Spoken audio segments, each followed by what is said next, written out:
بسم اللہ الرحمن الرحیم اعوذ باللہ من الشیطان الرجیم بسم اللہ الرحمن الرحیم ومن يعمل سوءا او يظلم نفسه ثم يستغفر الله يجد الله غفورا رحيما وقال تعالى يا ايها الذين آمنوا توبوا الى الله توبة نصوحا۔ آج ربیع الاول کی 13 تاریخ ہے اور دسمبر کی 25۔ ایک عید عیسائیوں کی گزری اور ایک تو اسی عید کے بارے میں کچھ روشنی ڈالوں گا کہ اسلام میں عیدیں کتنی ہیں اور اہل بدعت نے کتنی بنا لی ہیں، ان کے دلائل کیا ہیں، اس کے جوابات کیا ہیں۔ مختصر، زیادہ گہرائی میں نہیں جاؤں گا کیونکہ گل ویلے دی تے پھل موسم دا، یہ بار بار مثال سناتا رہتا ہوں۔ بات مختصر ہو، جامع ہو، دلائل مختصر ہو، جامع ہو۔ اللہ تعالیٰ نے اپنے حبیب صلی اللہ علیہ وسلم کو جو دین دیا، جسے اسلام کہا جاتا ہے، یہ دین عملی زندگی سکھاتا ہے انسان کو۔ رسول اللہ صلی اللہ علیہ وسلم سے ایک مرتبہ پوچھا گیا کہ دین کیا ہے؟ آپ نے فرمایا الدین هو النصیحہ، دین بھلائی کا نام ہے، خیر خواہی کا نام ہے۔ پوچھا کس کے لیے؟ فرمایا اللہ کے لیے، اس کے رسول کے لیے اور عام مسلمانوں کے لیے،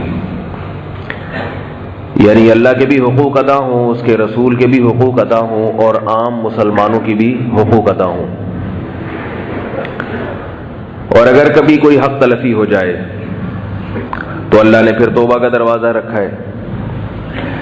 اللہ کے حقوق کیا ہے؟ اللہ تعالیٰ نے جو چیزیں ہم پہ فرض کی ہیں ہم ان کو پورا کریں۔ 5 نمازیں فرض کی ہیں، 5 وقت نماز ادا کریں۔ رمضان کے روزے فرض کیے، روزے رکھیں۔ رسول صلی اللہ علیہ وسلم کا حق کیا ہے؟ آپ صلی اللہ علیہ وسلم کا حق یہ ہے آپ صلی اللہ علیہ وسلم پر درود شریف پڑھا جائے۔ یا ایھا الذین آمنوا صلوا علیہ وسلموا تسلیما، صلاۃ بھی پڑھو اور سلام بھی۔ صلاۃ اور سلام میں فرق یہ ہے کہ سلام کہتے ہیں سلامتی کو، یعنی ہر قسم کے عیب سے، عذاب سے سلامتی، مصیبتوں سے سلامتی۔ اور درود کا مطلب ہے خصوصی رحمت، عام رحمت سے بھی بڑے درجے کی رحمت۔ تو ہمیں حکم ہے کہ یہ نبی کے لیے دعا پڑھا کرو، دعا مانگا کرو۔ اس میں حکمت یہ ہے کہ جب تم نبی کے لیے اللہ سے دعا مانگو گے تو تمہارا یہ عقیدہ درست ہو جائے گا کہ نبی بھی اللہ کی رحمت کے محتاج ہے، اور نبی سے مانگنے کا حرام ہونا یہ تمہارے دماغوں میں، دل دماغ میں اچھی طرح یہ بات پیوست ہو جائے گی، اتر جائے گی کہ جب نبی کے لیے بھی اللہ سے مانگا جاتا ہے تو اپنے لیے نبی سے کہاں ہم مانگ سکتے ہیں؟ سمجھ رہے ہیں بات کو؟ درود شریف دعا ہے جو کس سے کی جاتی ہے؟ اللہ سے۔ کس کے لیے کی جاتی ہے؟ نبی کے لیے کی جاتی ہے۔ اور آپ صلی اللہ علیہ وسلم کی یہ خواہش تھی کہ میری امت میرے لیے اللہ سے دعا مانگا کرے، رحمت کی دعا مانگا کرے۔ تبھی آپ نے فرمایا جس شخص نے میرے لیے اللہ سے رحمت کی دعا مانگی اللہ اس پر 10 رحمتیں نازل کرے گا۔ تو یہ نبی نے کیوں فرمایا؟ تاکہ لوگ اللہ سے دعا مانگیں میرے لیے، کیونکہ آپ صلی اللہ علیہ وسلم سمجھتے تھے کہ میں اللہ کی رحمت کا محتاج ہوں۔ تو درود شریف پڑھنے سے توحید کا عقیدہ اور مضبوط ہو جاتا ہے، اور مضبوط۔ تو اللہ کے رسول سے خیر خواہی ہے آپ صلی اللہ علیہ وسلم کے لیے درود پڑھا جائے۔ اللہ کے رسول کی خیر خواہی ہے کہ آپ صلی اللہ علیہ وسلم کی تعلیمات پر عمل کیا جائے۔ اللہ کے رسول سے خیر خواہی ہے کہ آپ کی تعریف میں مبالغہ نہ کیا جائے۔ مبالغے کا مطلب ایسی تعریف کہ اللہ اس کے رسول میں فرق ہی ختم ہو جائے، یہ غلو ہے۔ ایک صحابی آئے نبی صلی اللہ علیہ وسلم کے سامنے، بہت زیادہ تعریف کی آپ صلی اللہ علیہ وسلم کی۔ آپ صلی اللہ علیہ وسلم غضبناک ہوئے اور فرمایا کہ مجھے یوں کہا کرو عبداللہ و رسولہ، میں اللہ کا بندہ ہوں اور اس کا رسول ہوں۔ البتہ نبی صلی اللہ علیہ وسلم کی وہ تعریفیں جو قرآن مجید نے کی ہیں، جس کے آپ اہل ہیں، وہ تعریفیں ضرور کرنی چاہیے، لیکن آج کل کے جلسوں میں، نعتوں میں ان تعریفوں کو ہائی لائٹ نہیں کیا جاتا۔ وہ صفات جو واقعتاً قرآن و سنت سے ثابت ہیں اور ان میں ہمارے لیے سبق بھی ہے۔ خیر یہ ایک الگ موضوع ہے۔ تو اللہ اس کے رسول سے خیر خواہی کا مطلب، اور تیسری چیز آپ صلی اللہ علیہ وسلم نے فرمایا کہ وہ کیا ہے؟ عام مسلمانوں سے خیر خواہی۔ عام مسلمانوں سے خیر خواہی میں پھر درجات ہیں۔ سب سے پہلے آپ کے رشتہ دار ہیں، آپ ان کا حق ادا کر رہے ہو کہ نہیں کر رہے، والدین ہیں، رشتہ دار ہیں، پھر پڑوسی ہے، پھر آپ کے ساتھ دفتروں میں کام کرنے والے، ان کے ساتھ کیسا سلوک ہے، پھر اپنے جن کے آپ ملازم ہیں، کیا ان کو کام آپ پورا کر کے دے رہے ہیں؟ تنخواہ پوری لیتے ہیں تو کام پورا کر کے دے رہے ہیں ملازمین؟ یہ ساری چیزیں ہیں ایک جو معاشرے میں رہنا سکھاتی ہیں انسان۔ یہ ہے اصل دین۔ پھر ہمیں ہمارے نبی صلی اللہ علیہ وسلم نے اللہ کے حکم پر 2 عیدیں بھی دی ہیں، کیونکہ ہر قوم کا ایک تہوار ہوا کرتا ہے۔ آپ صلی اللہ علیہ وسلم فرمایا لِكُلِّ قَوْمٍ عِيدٌ، ہر قوم کے لیے ایک عید کا دن ہوتا ہے۔ وَلَنَا عِيدان، اور ہمارے لیے کتنے ہیں؟ 2۔ تو دیکھو بھائی، نبی صلی اللہ علیہ وسلم نے ہر قوم کے لیے ایک عید، اور ہمارے لیے عیسائیوں کی کرسمس کتنی ہوتی ہے؟ 1۔ یہودیوں کا ایک تہوار، ہندوؤں کا ایک تہوار، مسلمانوں کے 2۔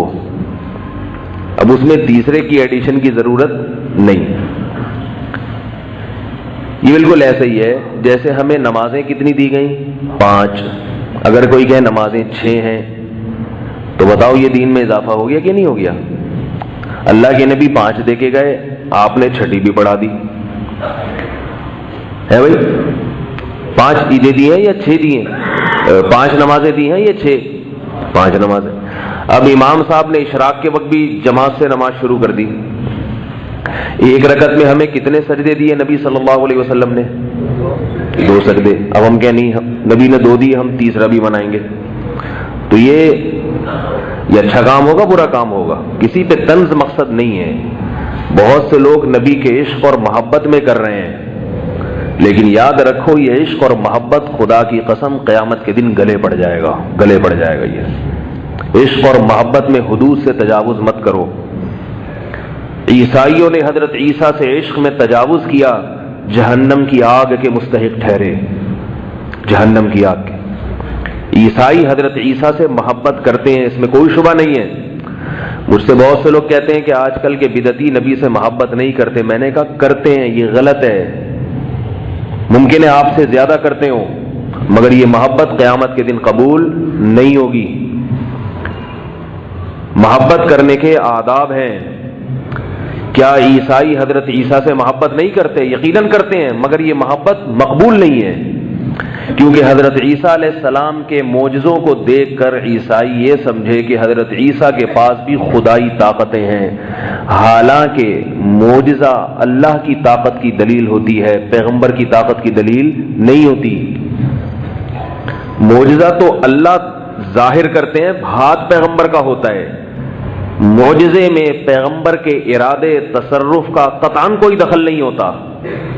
جو یہ سمجھتا ہے کہ معجزہ پیغمبر کے ارادے اور پیغمبر نے اپنی قوت سے کیا ہے، وہ اسلام سے خارج ہے، کیونکہ پیغمبروں کو اسباب سے ہٹ کے کچھ بھی کرنے کی طاقت نہیں ہوتی، اور نہ اللہ یہ طاقت پیغمبروں کو دیتے ہیں۔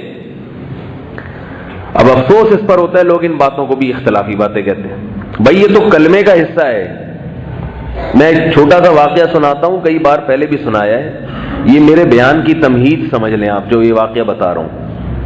لوگ کہتے نہیں ادھر جاؤ، وہ چینل والوں کے پاس جاؤ، وہ اپنی طرف گھسیٹ رہا ہے، ادھر وائٹ والوں کے پاس ہو، یہ اپنی طرف گھسیٹ رہے ہیں، یہ کیا ہے؟ مولوی لڑا رہے ہیں آپس میں۔ میرے بھائی مولوی لوگ لڑا رہے ہیں، بعض لڑا رہے ہوتے ہیں اور بعض اس لڑائی میں بچاؤ کا کام کر رہے ہوتے ہیں۔ بعض دفعہ بچاؤ کرنے والے کو بھی پھڈے باز کہہ دیا جاتا ہے۔ حضرت مفتی شفیع صاحب رحمہ اللہ تعالی سے کسی نے کہا کہ یہ مولوی لوگ اپنے آپ کو دین کا ٹھیکیدار کیوں سمجھتے ہیں؟ دین کا ٹھیکیدار کیوں سمجھتے ہیں کہ ہم سے پوچھو، ہم جو کہہ رہے ہیں وہ صحیح ہے؟ انہوں نے فرمایا ٹھیکیدار نہیں، چوکیدار۔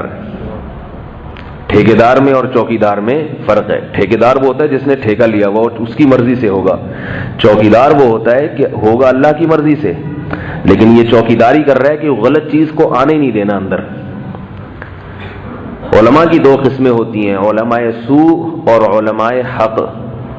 علماء سوء قرآن میں ان کا بھی ذکر ہے، علماء حق قرآن میں ان کا بھی ذکر ہے. جو علماء کے دو گروپوں کا انکار کر دے تو وہ قرآن کا منکر ہے. ہر دور میں اہل حق بھی رہیں گے اور گمراہ بھی رہیں گے. تو علماء سوء کا کام تو ہے دین میں الٹی سیدھی چیزیں داخل کرنا. جیسے کمپنی میں کوئی یا ڈیفنس کا کوئی ادارہ ہے، فوج کا حساس ادارہ ہے، اس میں ہر ایک کو گھسنے کی اجازت نہیں ہوتی. اس میں کچھ ایجنسی کے لوگ ہوتے ہیں، کچھ چوکیدار ہوتے ہیں، وہ کارڈ چیک کرتے ہیں، ہاں بھائی یہ آ سکتا ہے، یہ نہیں آ سکتا.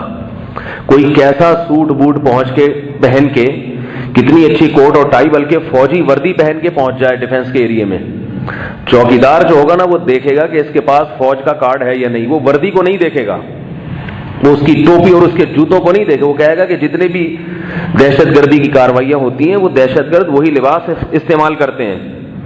لباس نہیں چلے گا، لباس کے ساتھ ساتھ کارڈ بھی ہوگا، انگوٹھا لگایا جائے گا، دیکھا جائے گا یہ انگوٹھا میچ کر رہا ہے کہ نہیں کر رہا. تو میرے بھائی علماء کی کوشش یہ ہوتی ہے کہ اسلام کامل دین ہے. الیوم اکملت لکم دینکم، اللہ نے فرمایا نبی صلی اللہ علیہ وسلم سے کہ آج کے دن ہم نے اپنا دین مکمل کر دیا. اب اس میں کچھ بھی نہیں اضافہ ہوگا، نہ کمی ہو سکتی ہے نہ اضافہ ہو سکتا ہے. اب اگر کوئی دوسری چیز اس میں آئے گی تو یہ ذمہ داری بھائی کس کی ہے؟ یہ پولیس کی ذمہ داری ہے بھائی، یہ پولیس کی ذمہ داری ہے، یہ حکومت کی ذمہ. حکومت تو بیچاری فارغ ہوتی ہے، اس کو تھوڑی پتہ ہوتا ہے علم کا، دین کا. حکومت تو خود علماء سے پوچھتی ہے، اور حکومت کی تو ذمہ داری ہے کہ وہ خود علماء سے پوچھ کے چلے. ہر دور میں مسلمان حکمران علماء سے پوچھ کے چلا کرتے تھے. تو علماء دین کے ٹھیکیدار نہ صحیح چوکیدار تو ہوں گے نا بھائی. تو ہمیں چوکیدار، ہم عالم تو نہیں ہے لیکن لوگوں نے بنایا ہوا ہے. لوگ کہتے ہیں ہمارے بڑوں نے بٹھایا ہوا ہے. اندھوں میں کانا راجا. لوگ مجھ سے پوچھتے ہیں بھائی آپ مفتی ہیں؟ تو میں کہتا ہوں اندھوں میں کانا راجا والا مفتی ہوں. اپنے آپ کو کسی کو اسی کے منہ سے نہ مفتی کہلوایا کرو، یہ عجیب سا لفظ لگتا ہے. کسی سے آپ پوچھ رہے ہیں آپ نیک ہیں تو وہ کہے گا کہ میں نیک ہوں، اور اگر وہ کہہ دے میں نیک نہیں ہوں تو ساری دنیا میں ڈھنڈو وہ خود کہہ رہے تھے میں نیک نہیں ہوں. تو یہ احمقانہ قسم کے سوالات ہوتے ہیں. فون کر کے پوچھنا کہ آپ مفتی ہیں، آپ بزرگ ہیں، یہ بیوقوفانہ سوال ہوتے ہیں. آپ کو اگر اطمینان ہے کہ یہ مفتی ہیں تو پوچھ لو، نہیں ہے تو پھر کسی اور سے پوچھ لو. بھائی ہم سے ہی کیوں پوچھوا رہے ہو؟ اگر آپ کو پتہ ہے کہ یہ مفتی ہیں، آپ نے تحقیق کر لی ہے، تو آپ پھر ان سے نہ پوچھیں. پھر آپ کہیں بھئی آپ اگر کہیں بھی نہ کہ مفتی نہیں ہے تو ہمارے لیے آپ ہی مفتی ہیں، آپ بتائیں ہمیں. اگر کسی بزرگ سے پوچھا کہ آپ نیک ہیں بزرگ ہیں، وہ جواب میں کہہ دیں کہ ہاں میں بزرگ ہوں، تو یہ کیسے بزرگ ہیں کہ جو اپنے آپ کو خود بزرگ کہہ رہے ہیں؟ اور اگر وہ کہہ دیں کہ میں بزرگ نہیں ہوں تو آپ کہیں گے یہ تو خود ہی کہہ رہے ہیں میں نہیں ہوں. تو اس کا طریقہ کیا ہے؟ لوگوں سے پوچھیں کہ یہ بزرگ ہیں یا نہیں ہیں، تحقیق کریں. اگر ثابت ہو جائے تو وہ 100 دفعہ اپنے آپ کو کہیں کہ میں بزرگ نہیں ہوں. آپ کہیں کہ آپ کی تواضع ہے، ذرہ نوازی ہے، آپ ہیں. یہ کچھ اصول اور آداب ہوتے ہیں. تو علماء کی ذمہ داری میرے بھائی کیا ہے؟ چوکیداری کرنا، کوئی غلط چیز اندر گھسنے نہ دینا. تو یہ ذمہ داری علماء قیامت تک ادا کرتے رہیں گے.